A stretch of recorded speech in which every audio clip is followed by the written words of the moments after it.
Bom dia. Queridos, eu acho que é mais uma reflexão, meditar, que eu trago para nós hoje. E é muito interessante a gente ver e perceber que algumas situações geram consequências nas nossas vidas, né? E para todas essas situações, a gente vê que em uns resulta em algo bom, em outros algo ruim. Um pouco sobre isso já comentamos nos jovens ontem, no nosso encontro dos jovens. E é bom ver que, por exemplo, nos testemunhos que foi falado hoje, a gente vê exatamente isso. Assim como a gente pode encarar talvez uma viagem de 4 horas para chegar no nosso querido recanto ali, pode ser algo ruim, no final das contas Deus pode transformar isso em coisa boa. Às vezes as dificuldades que a gente passa, para uns isso acaba resultando em algo ruim, talvez numa tristeza, num pesar ou num lamento, em outros acaba resultando em coisa boa. Há alguns anos atrás, quando eu entrei no quartel, a gente olha para o serviço militar, a gente olha sempre com um olhar ruim. Às vezes a gente vê alguns pais que não querem que os filhos entrem porque, de fato, tem muita coisa ruim lá. A libertinagem lá está livre e à vontade, um pouco diferente do que é nos nossos lares. E quando eu servi, nós éramos em 75 recrutas. E desses 75 recrutas, alguns entraram bem desvirtuados, bem, livres e faziam o que queriam, bebiam, iam para o fervo, e, enfim, tinham todo tipo de atitude. Alguns entraram com uma vida um pouco mais reta, vinham de famílias mais tradicionais, talvez de igreja. Então, desses 75, tinha todo tipo de gente. Alguns entraram com uma vida um pouco mais reta e saíram de lá totalmente tortos, entregues à bebida, talvez à prostituição. Outros entraram numa vida de bebida e de prostituição e saíram de lá retos. Outros entraram desvirtuados e saíram como entraram. Outros entraram retos e saíram como entraram.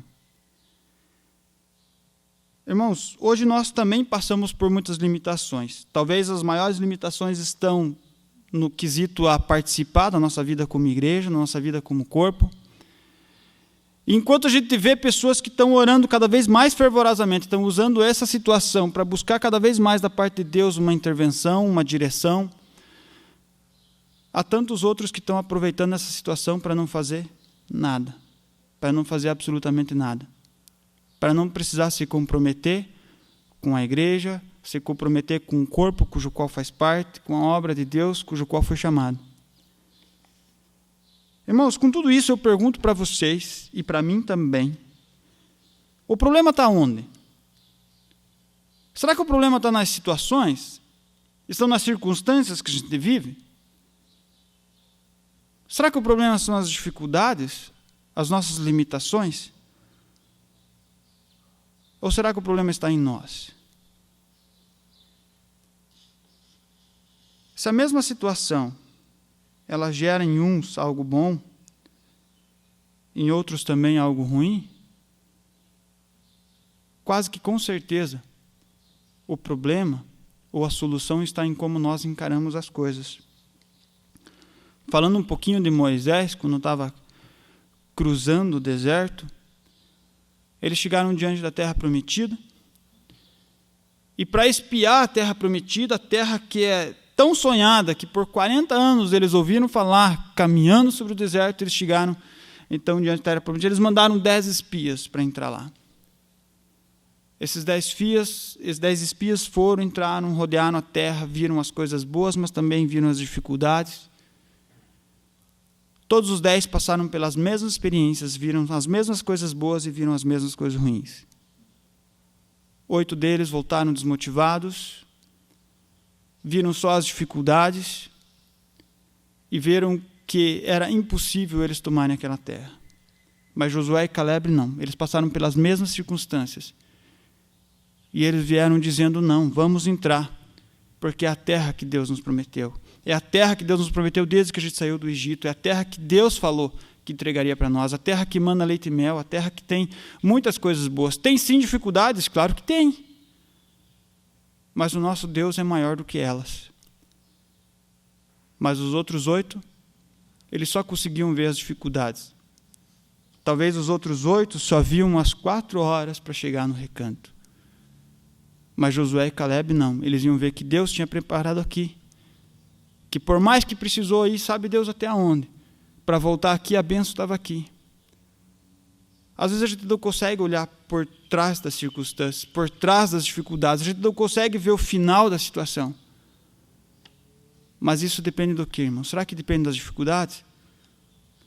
Ou depende do nosso coração? Provérbios 21, 2 diz assim: todos os caminhos do homem lhe parecem justos, mas o Senhor pesa o coração. Talvez o resultado das nossas experiências esteja muito mais relacionado com o real Senhor do nosso coração. Talvez as nossas experiências, elas muito mais ressaltem aquilo que verdadeiramente nós temos guardado dentro do nosso coração. Talvez Deus tenha permitido a gente passar por coisas ruins, por limitações e por dificuldades, para que a gente possa colocar para fora se nós temos um coração grato ou um coração rancoroso. Talvez Deus esteja permitindo que a gente passe por situações adversas para que nós possamos enxergar dentro do nosso coração a quem de fato nós servimos. Irmãos, eu realmente estou convicto que absolutamente tudo nessa vida produz em nós algo bom, mas também tem a capacidade de produzir algo ruim. Se aquilo que nós fazemos, nós de fato ofertamos para o nosso Deus, ou se fazemos para o nosso próprio prazer, para talvez colher algum benefício. Às vezes, coisas que nós fazemos dentro da igreja, será que nós fazemos isso para o próprio Deus, ou fazemos para de alguma forma a gente aparecer? Paulo fala aos Coríntios, em 1 Coríntios 13, quando ele diz assim: ainda que eu fale a língua dos homens e dos anjos, ainda que eu tenha o dom de profecia, ainda que eu dê tudo que eu tenho para os pobres, ou entregue o meu próprio corpo para ser queimado, não valerá de nada se não tiver amor. Se o real intuito do nosso coração não for amor, não for servir a Deus, não for servir aos nossos irmãos com o amor que Deus derramou nos nossos corações, não vale nada.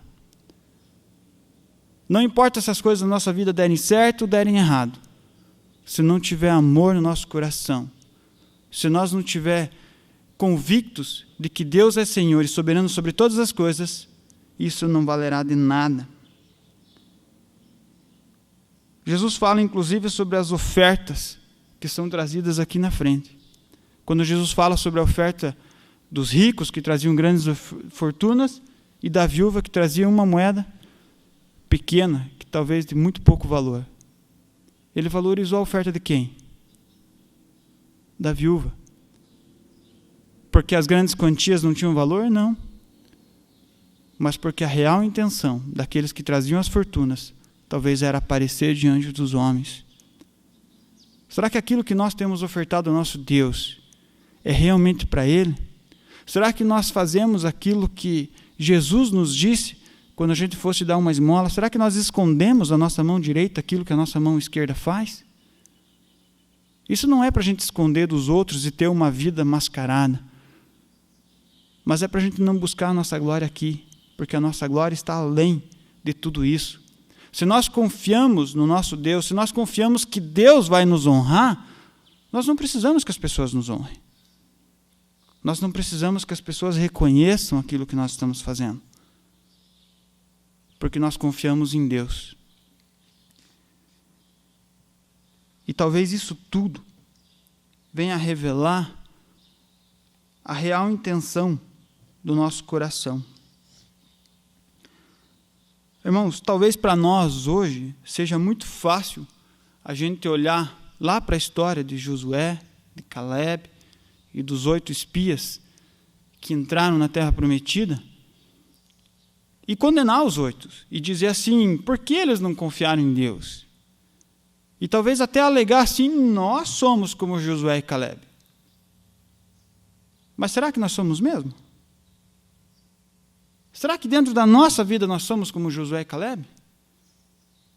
Será que quando a gente olha para o nosso emprego, por mais dificuldades que a gente venha enfrentar, a gente consegue reconhecer que Deus é soberano sobre tudo isso? Que Deus vai nos dar as vitórias, mesmo que as batalhas sejam grandes? Será que quando nós olhamos para dentro do nosso casamento, nós temos a mesma visão que Josué e Caleb? Ou a gente faz como os 8 espias e diz assim, meu Deus, é só pela graça. A Suzy queimou feijão, pelo amor de Deus, o que eu vou fazer? Ou será? Será que nós somos mesmo? Às vezes é fácil a gente olhar para a vida do outro e dizer assim, por que ele não crê em Deus? Por que ele não confia em Deus? Mas e na nossa? E no nosso coração? Qual é a intenção? Será que nós sabemos confiar em Deus incondicionalmente? Como Josué e Caleb?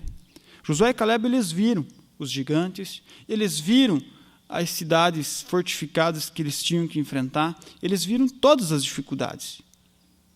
Viram também os benefícios, mas sabiam que para chegar até os benefícios eles tinham que passar por todas aquelas adversidades. E mesmo assim eles confiaram em Deus, porque eles sabiam que um Deus que sustentou eles 40 anos no deserto era infinitamente maior do que qualquer adversidade que estivesse à frente. Será que nós confiamos nesse Deus que é infinitamente maior que as nossas dificuldades?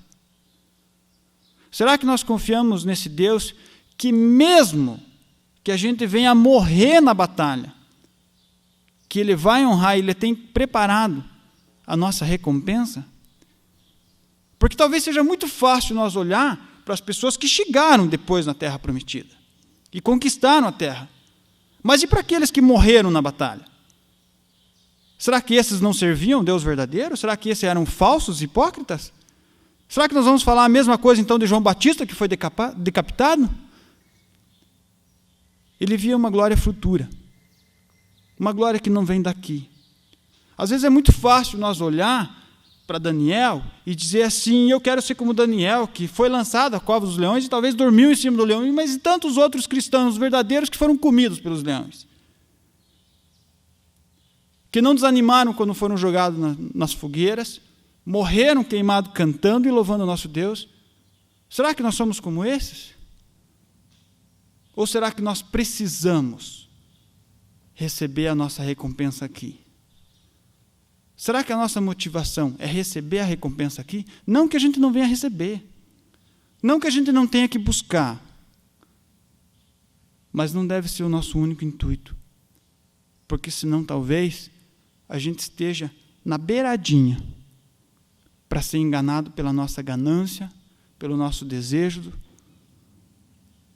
egoísta e carnal. Irmãos, talvez para nós seja fácil olhar para a viúva e dizer que ela estava certa. Talvez seja para nós fácil olhar para aqueles que traziam grandes riquezas diante do altar de Deus e dizer que eles estavam sendo hipócritas e aparecendo. Mas e será que nós se parecemos com quem? Quando a gente faz, quando a gente serve, será que nós somos como a viúva? Que confia tudo a Deus, incondicionalmente, sem pensar, confiando que Deus vai sustentar na hora que ela mais precisar? Ou a gente entrega o dízimo, se agarrando que Deus vai amanhã já dar mais? Talvez não seja assim. Talvez Deus permita que a gente passe por mais dificuldades para ver se nós estamos barganhando com Ele ou se estamos de fato confiando. Porque às vezes é muito perto uma coisa da outra. Não que a gente esteja sendo hipócrita diante de Deus, mas talvez às vezes a gente esteja se enganando e as dificuldades da nossa vida nos mostram se nós estamos caminhando certo ou errado. Irmãos, com isso eu não estou condenando ninguém, e talvez nem mesmo a mim. Eu estou fazendo uma reflexão para que a gente possa se avaliar. Quando o apóstolo Paulo fala que cada um deve examinar a si mesmo quando vai tomar a ceia, talvez é algo que a gente tinha que fazer mais periodicamente, não só diante da ceia. De uma ceia que talvez faz tanto tempo que a gente não faz, principalmente aqui juntos, uns com os outros. Mas será que a gente tem de fato avaliado as nossas atitudes? Será que diante das circunstâncias nós temos olhado para reconhecer a nossa real intenção do coração? Irmãos, eu não quero nem responder essas perguntas, eu vou deixar cada um com elas. E eu só quero deixar um Salmo 51:10, que diz assim: cria em mim, Senhor, um coração puro e renova dentro de mim um espírito estável. Esse foi o pedido de Davi e é o meu pedido também. Amém?